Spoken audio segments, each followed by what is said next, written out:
Olá, assinante do canal 14 da NET. Estamos no ar com mais uma edição da programação do Visão Geral. E hoje eu conto com a participação de sempre do meu amigo, de sempre, José Augusto. Seja bem-vindo, José Augusto. Bom, é sempre um prazer estar com você, jornalista Eliane Rodrigues. E na nossa abertura de hoje, lembrando e fazendo homenagem a você, a nossa produção ali, que é a Leda, é Semana da Mulher, né? Olha, é mesmo. Semana da Mulher, viu, nosso entrevistado? Mandar um abraço para essa mulher que faz a diferença no mundo. Certo, José Augusto. E você vai apresentar o nosso convidado especial, né? Pois é, hoje nós temos a honra de receber aqui o atual vereador Lisier José Borges. Ele que é engenheiro civil há mais de 36 anos, já exerceu os cargos de secretário de engenheiro na Secretaria de Educação e Secretaria de Saúde do Estado de Goiás. Ele também atua na área da social com os vicentinos, é empresário, ex-presidente da Câmara, ex-prefeito de Anápolis e atual vereador. A pergunta que não quer calar, vereador, e esse negócio do 30 anos com a Saniago, como é que é isso?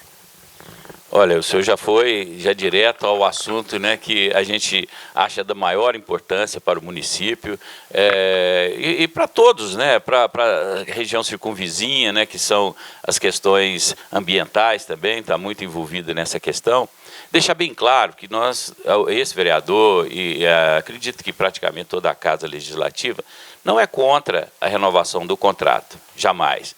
A questão é como foi colocado isso, né? Foi colocado muito rapidamente, apesar que lá atrás a Câmara já tinha autorizado o prefeito trabalhar essa questão da renovação do contrato, né? Houve uma autorização da Câmara Municipal, porém, quando o contrato veio, a minuta veio, foi praticamente a toque de caixa. Nós fizemos uma única audiência pública, né? Onde a Saniago foi imensamente questionada. O presidente Ricardo saiu daqui, assim, eu acho que ele saiu com pressão, com uma impressão, né, sobre a pressão que nós exercemos sobre ele lá, muito volumosa, né? Ou seja, nós temos falha no abastecimento. Eu estou na Câmara já há 7 anos, né? E é moeda corrente. Todos os anos, na época da seca, nós temos esse problema. Então, isso foi bastante comentado lá. Existe um contrato muito bacana, uma proposta muito boa, porém, nós não vimos ali dispositivo para que se cumpra essa proposta. Lá atrás, há 30 anos atrás, ou há 27 anos atrás, também tínhamos uma proposta boa. E nada do que foi feito ali, nada do que estava naquele conteúdo foi cumprido. E da agora para frente? E os próximos 30 anos? Uma das coisas que a gente reivindica, lá atrás, a gente já falava sobre isso, eu convoquei uma audiência pública aí no início desse mandato, em 2017, e esteve aqui também o presidente da Saniago, na época o Jales Fontoura, e ali ele apresentou uma proposta paliativa, diga-se de passagem, que seria a transposição do Rio Capivari, né? Era a carta que ele tinha na manga, e é o que, sinceramente, tem salvado a cidade no momento. Lá, eu digo paliativa, porque apenas 15%, 10% a 15% do fornecimento vem do Capivari. Ele só entra em ação nessa época da seca, né? E serve simplesmente para que nós continuemos a ter água nas torneiras. Não dá para fazer novos investimentos, porque é uma quantidade pífia, né? Pífia que eu digo pelas necessidades do município. Então, a gente não vai perceber falta d'água nas nossas torneiras. Melhorou-se a questão da distribuição. Nós ainda temos um problema muito grande, que é a ampliação da nossa ETA, ou seja, a estação de tratamento de água. Ela não comporta, se nós precisarmos aumentar, se nós tivermos água bruta, ela não consegue tratar na situação que está. Bom, tudo isso está previsto nesse plano. Agora, como será que vai ser esse cumprimento? Lá atrás também, como eu disse, havia um plano muito bacana, mas que não foi cumprido. Nós sofremos por falta d'água aí, durante esses 30 anos. Né? Recentemente, esse ano, chovendo, nós não observamos esse problema. Mas é um problema sério e nós fomos, sim, nós questionamos muito a assinatura desse contrato na velocidade com que ele foi elaborado e colocado à disposição da comunidade. Vereador, sem fazer um exercício de futurologia, mas se nós pegarmos, o senhor foi muito preciso, que há 30 anos atrás nós tínhamos esse problema. Durante esses 30 anos eles não foram solucionados. Agora vem mais 30 anos, isso quer dizer que são 60 anos, quer dizer, sem fazer o exercício de futurologia. A cidade de Anápolis, ao que parece, a população anapolina, será que vai incorrer aí durante 60 anos com esse temor de falta d'água, vereador? Nós esperamos que não. Olha só, existia dentro da proposta lá, que foi apresentada lá atrás para a Câmara, a criação da Agência Reguladora Municipal. Nós questionamos, eu particularmente questionei isso ao presidente. Ela foi criada, não? Esse é que é o problema. Na minuta do contrato não constava. Não constava. E aí, quando foi responder, o presidente singelamente respondeu, esqueci. Olha, um contrato dessa envergadura, dessa importância, ele não falou esqueci, foi uma falha, quer dizer, em outras palavras mais coloquial, não esqueci. Agora o prefeito, eu não vi o contrato novo, eu não vi o contrato que foi assinado, o prefeito afirma que existe a agência ou que vai ser uma co-participação, vai ser uma co-administração desse projeto. Lá consta também o nosso barramento ou o nosso reservatório. Mas o que será esse reservatório? Em quanto tempo? Eles pedem 8 anos, 4 anos só de estudo. Eu acho que esse estudo já deve ter sido elaborado, a planimetria lá já deve ter sido feita, já deve ter imaginado onde vai ser esse reservatório, falta colocar no papel e executar. Está dentro do projeto também. Agora, será que vai ser executado? Ou amanhã ou depois eles vão falar, não, nós agora estamos buscando água, além do Capivari, nós estamos buscando o Capivari 2, que tem essa proposta. As propostas que nos são apresentadas até a questão do reservatório, e essa proposta ainda vai prevalecer, porque o reservatório, dentro do planejamento deles, é para 8 anos, ou seja, mais de 4 anos de estudo, de preparação e mais 4 anos de execução. Eu acho um absurdo esse prazo. Mas, de qualquer forma, os planos eram buscar água no Capivari 2, ou seja, a 11, 15 quilômetros abaixo, onde talvez tenha mais volume de água. Também Padre Souza, buscar no Padre Souza também, tudo água corrente. E, por fim, existe até um pensamento de buscar no Corumbá 4, mas aí, na linguagem dos engenheiros, o recalque é muito alto, é muito grande. Recalque seria o desnível, dá 150, 200 metros de desnível daqui até Abadiânia, até no Corumbá 4. Então, seria um investimento muito pesado também, com muitas elevatórias, até que a água chegue aqui. Mas existem essas propostas. Agora não, agora mudaram de opinião, aceitaram a opinião de Anápolis, todo mundo sabe disso aqui. Lá foi cunhado até um termo lá dentro da Câmara, água virada, coisa que eu escutei quando era garoto. Então, é água virada. E nós estamos aí à mercê do fornecimento de água bruta corrente. Ou seja, Piancó, quando foi para lá, era o suficiente. Logo depois teve que anexar ao Anicuns. Fez a captação com o Anicuns. Agora o Capivari, depois o Capivari 2. Enfim, nós estamos aí numa insegurança de abastecimento muito grande. Mas vamos acompanhar. Já foi assinado mesmo. Eu sou daquela situação seguinte.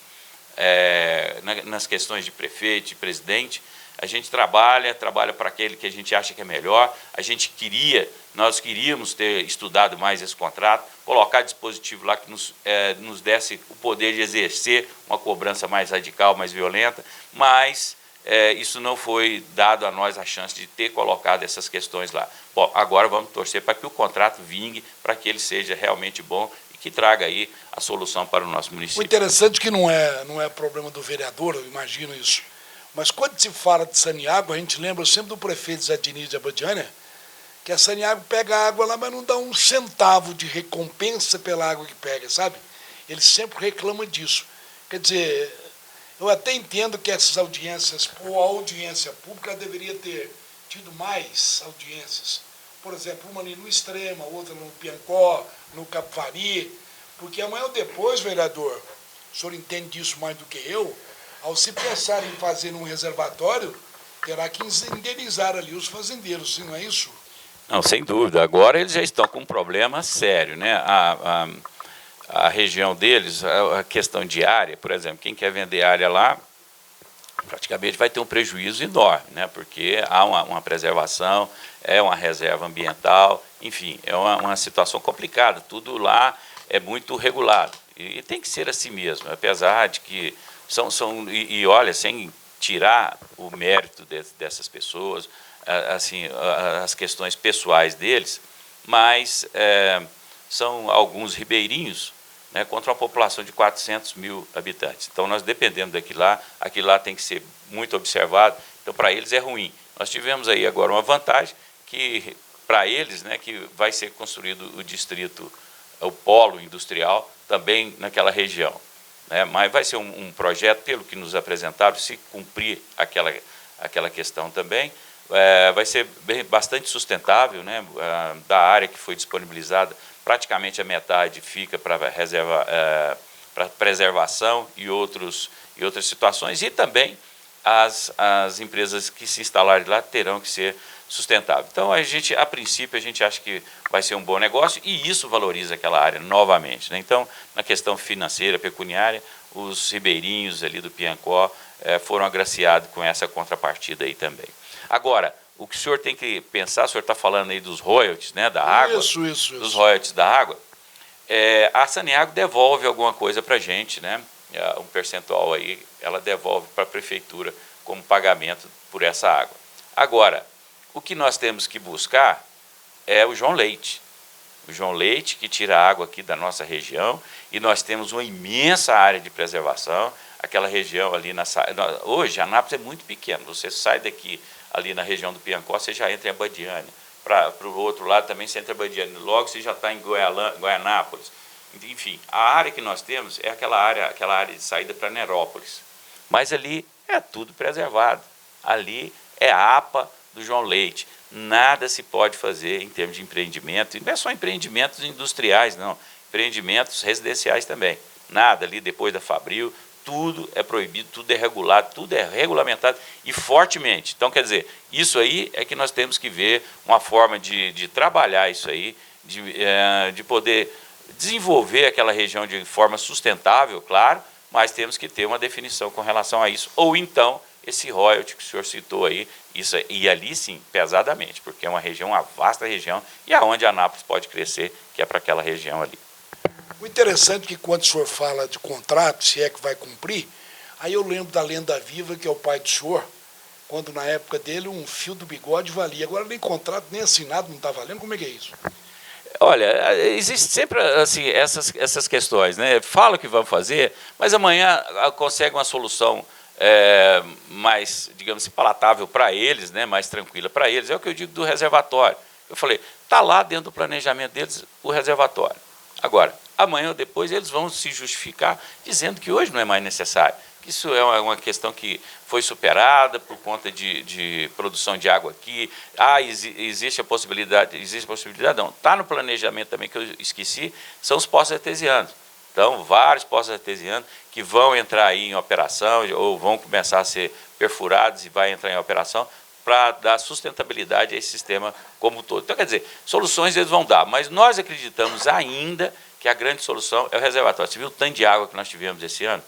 Então, quer dizer, enche qualquer reservatório médio. Não enche os enormes, né, mas qualquer reservatório médio está enchendo aí. E seria a nossa caixa d'água. Seria a nossa caixa d'água. Então, nós contamos com isso aí e contamos com o cumprimento. Como eu disse, a gente queria discutir mais, queria brigar mais, queria forçar mais aí as questões de fiscalização, principalmente da Câmara, porque nós representamos a população com mais facilidade, nós somos mais acessíveis para a população, nós gostaríamos de ter essa situação. Bom, não nos foi dada, mas agora vamos torcer e vamos cobrar para que seja realmente efetivado tudo. Fiscalizar, né, vereador? Fiscalizar e cobrar aí do executivo, desse e do próximo, né, o efetivo cumprimento do que está no contrato.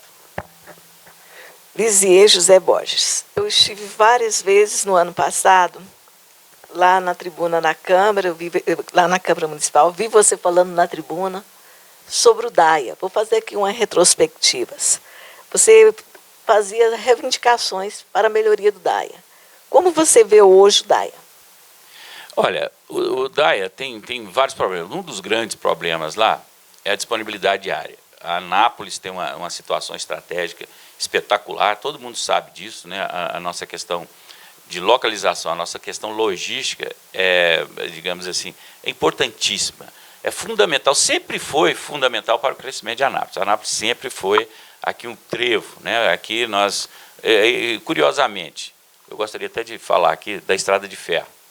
A Estrada de Ferro foi uma briga enorme, né? Ela veio, Pires do Rio quis segurar, Vianópolis quis segurar, mas Anápolis, com a sua força, trouxe até Anápolis. E daqui ela ia seguir em direção ao Rio Araguaia, né? O projeto original dela continuaria essa trajetória aí.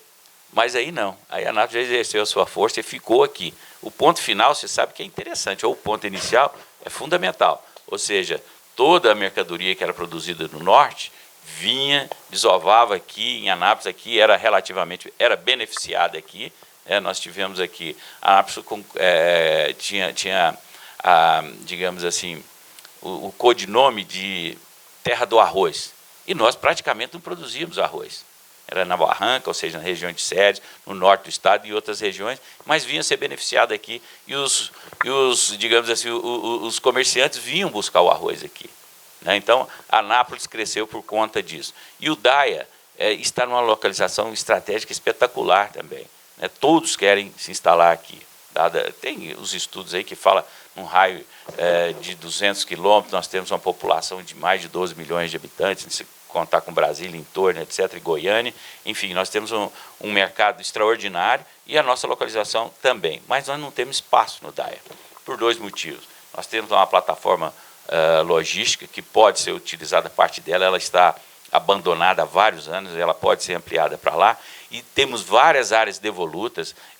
Que eu conheço ainda na época que ela funcionava, eu convivo muito com o DAIA, eu sou um empresário que é muito ligado às questões do DAIA, sobrevive em grande parte das empresas do DAIA, então a gente conhece.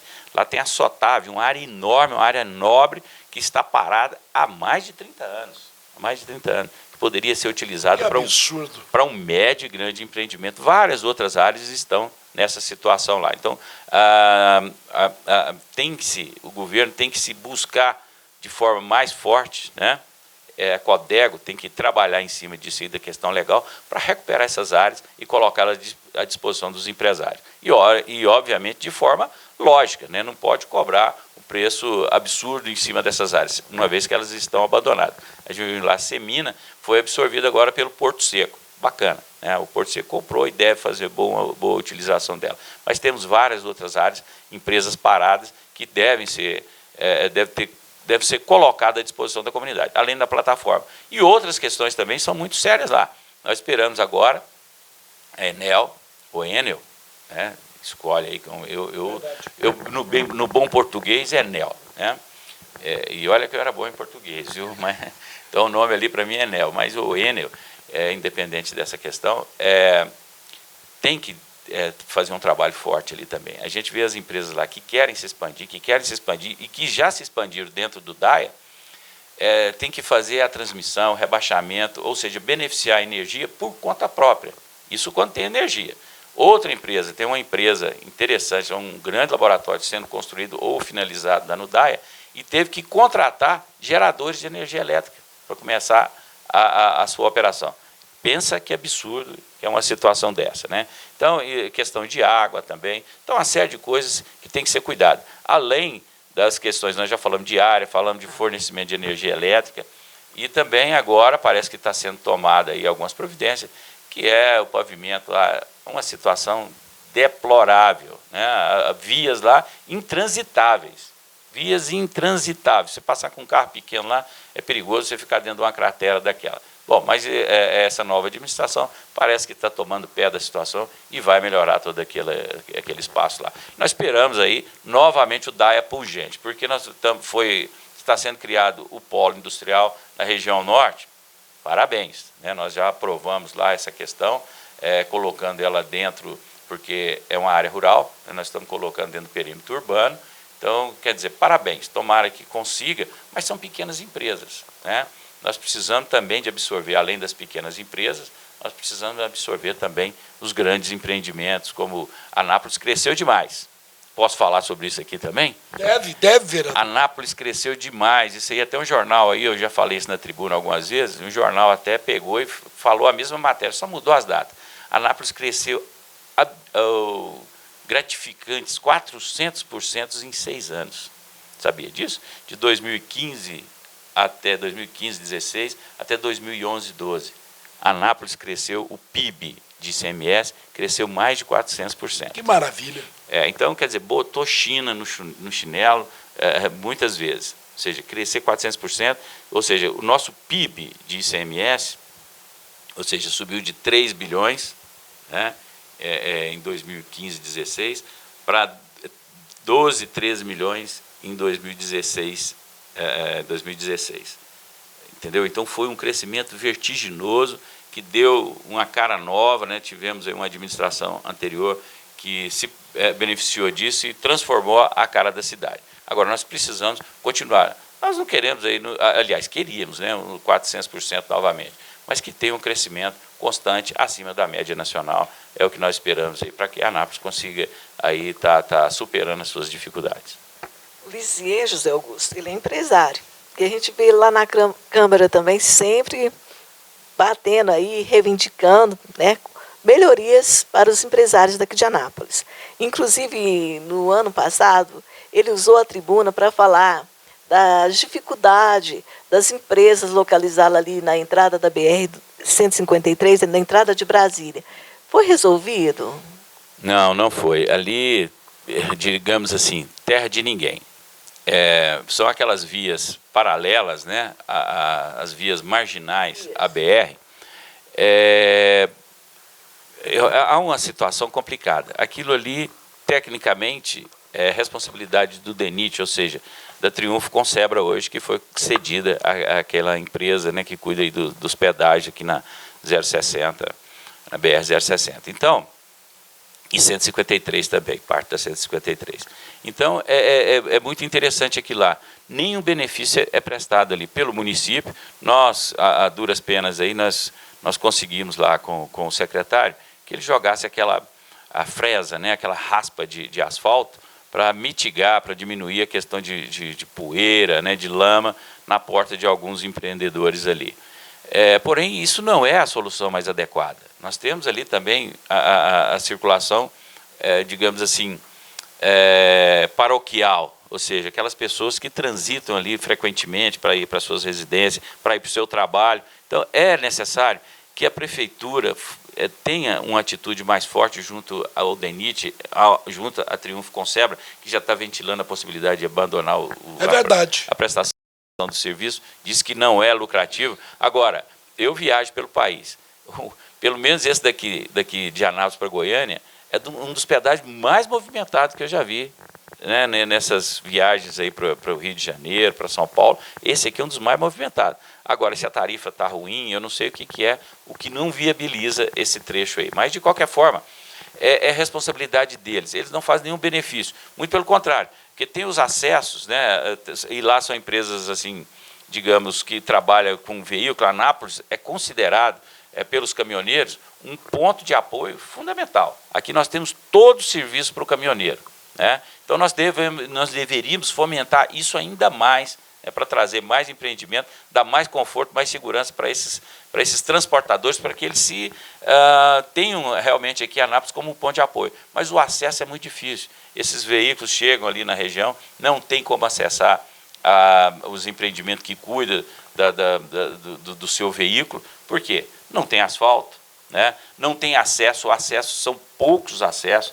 Foram fechados também, não foram, vereador? Sim, e aí, como não vai se tomar uma atitude, o que eles acham melhor? Fechar, né? Barrar com aqueles guarda-reio, com aquelas estruturas metálicas, para que não haja aquele acesso. Tá certo? A gente também não quer que tenha um acesso de qualquer forma, porque quem está no acesso doméstico, muitas vezes pode entrar, eu diria, até fim de semana, né? Porque os caminhoneiros não, eles vão com muito critério, muito cuidado, né? Eles sabem da responsabilidade que tem.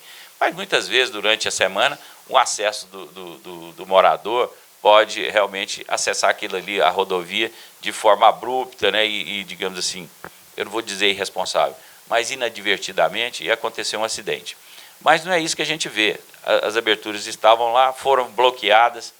Eu não sei, mas eu acho que deveria ter sido feito os trevos, né, os acessos, sinalizar corretamente e permitir, além de cuidar, além de asfaltar, colocar meio-fio, urbanizar aquela região ali, fazer o que tem que ser feito. E nunca foi feito. a gente vem brigando com isso, a Câmara, alguns vereadores estão muito envolvidos com isso, agora mesmo um vereador lá vai levar, vai fazer uma visita, mas a gente acha que é uma dificuldade muito grande, porque eles estão dizendo que não é viável, eu não sei por que não é viável, esse pedágio aqui, essa concessão aí, está até se pensando em abrir mão, eu não entendo por quê. Mas, de qualquer forma, eles tinham obrigação, e outras obrigações também, viu?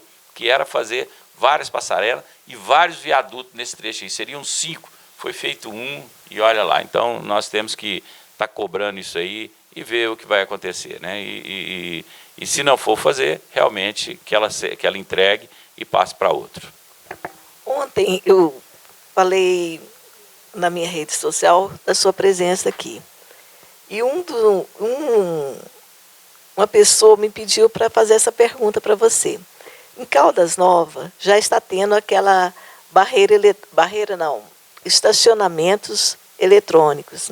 Não é bem um estacionamento eletrônico. Você tem uma empresa que veio de São Paulo que está fazendo assim o mapeamento assim, do pessoal de estacionamento.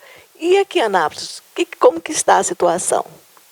Essa mesma situação já foi colocada várias vezes aqui, existe essa proposta, ela só precisa sair da gaveta, né? Só precisa sair da gaveta e ser colocada em prática.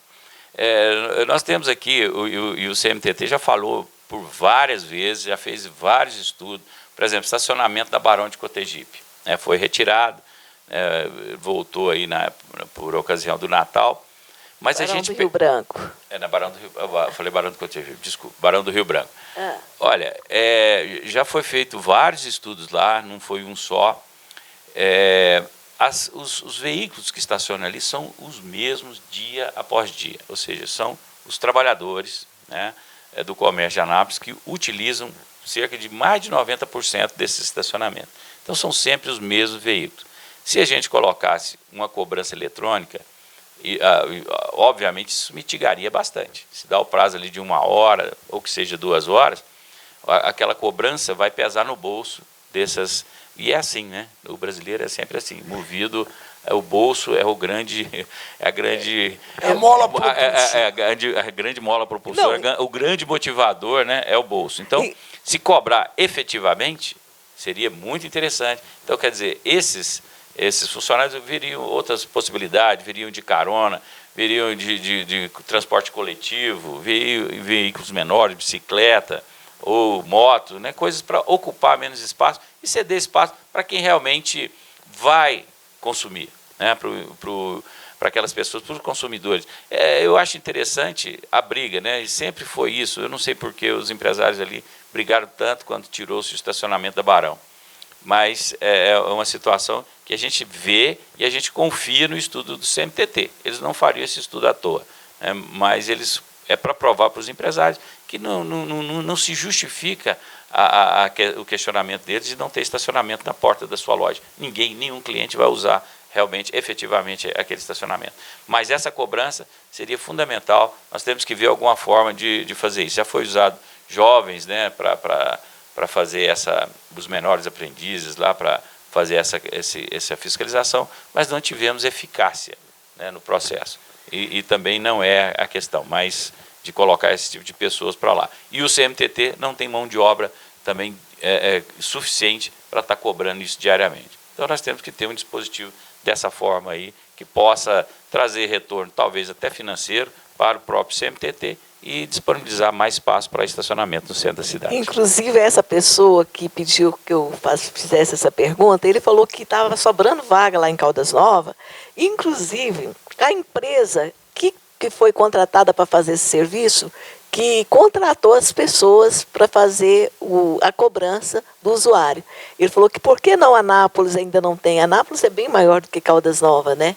E aí, mas mudando de assunto, que o nosso Darlan aqui já deu o sinalzinho aí para gente, é pré-candidato? É a nossa ótima pergunta, ótima pergunta.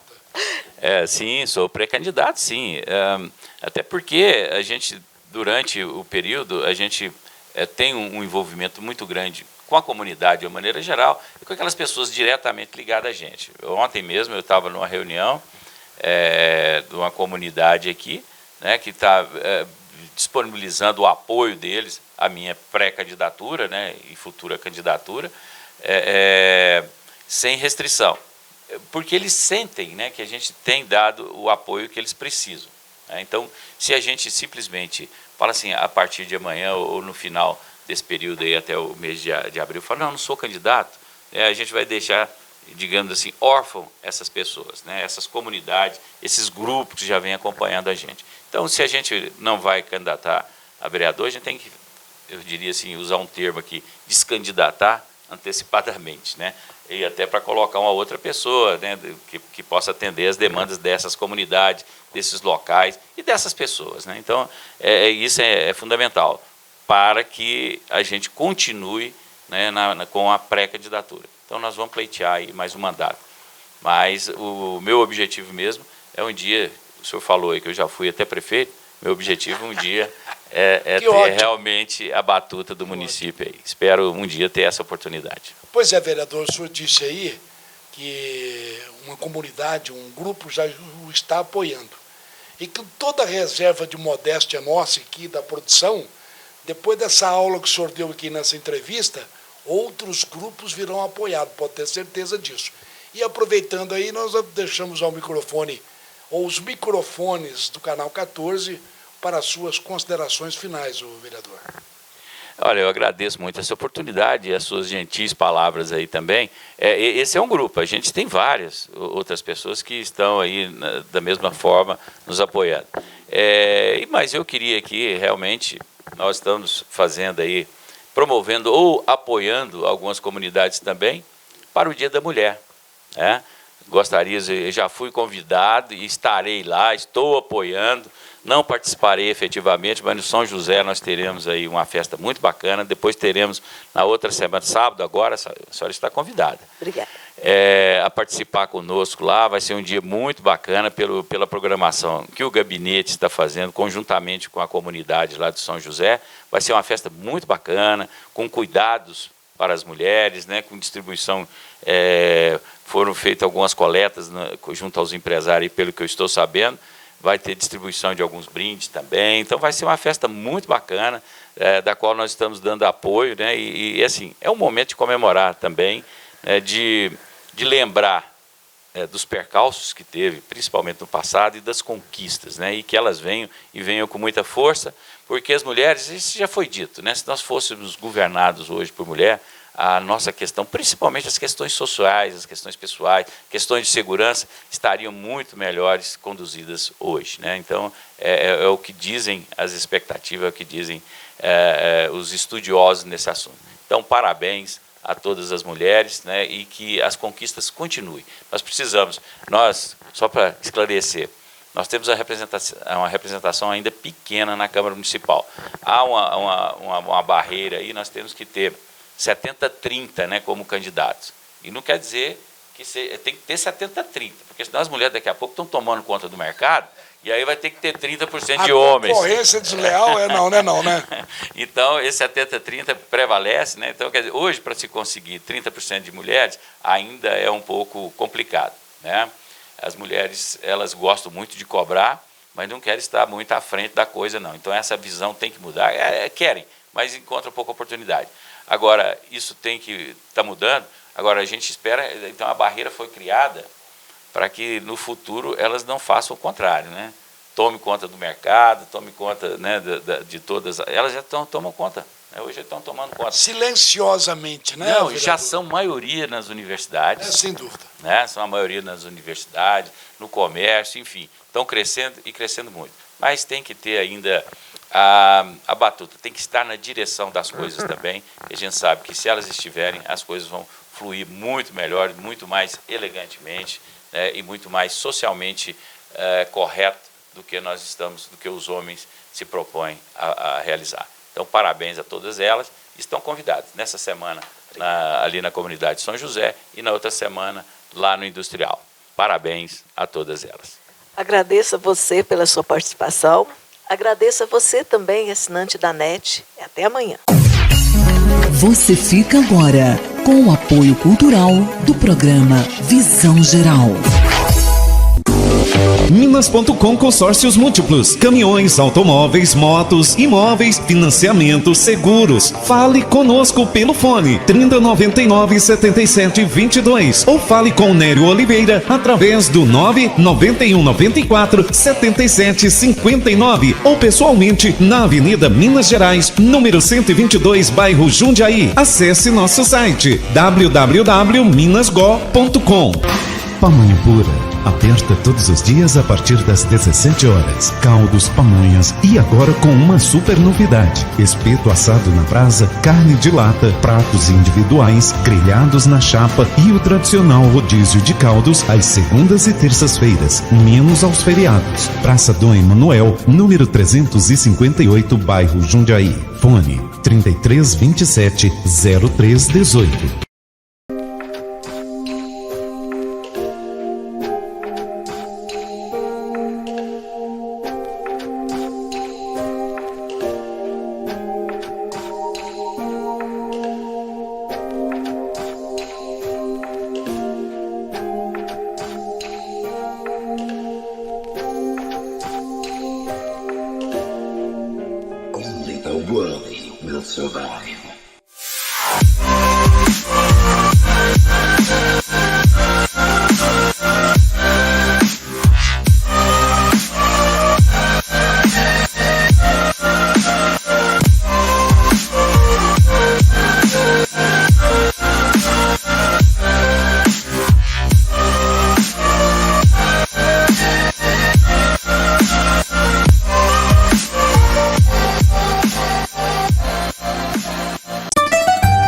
Via Amazonas Restaurante e Pizzaria. Segunda e quarta, rodízio de pizza, caldo e macarrão. E na terça, você tem desconto de R$10 em pizza grande. Toda quinta-feira, caldo com preço especial. E na sexta-feira, temos o melhor da música ao vivo. Via Amazonas Restaurante e Pizzaria. Rua Cristóvão Campos, número 175, esquina com a Rua Amazonas. Mais informações através do fone 99314 0456.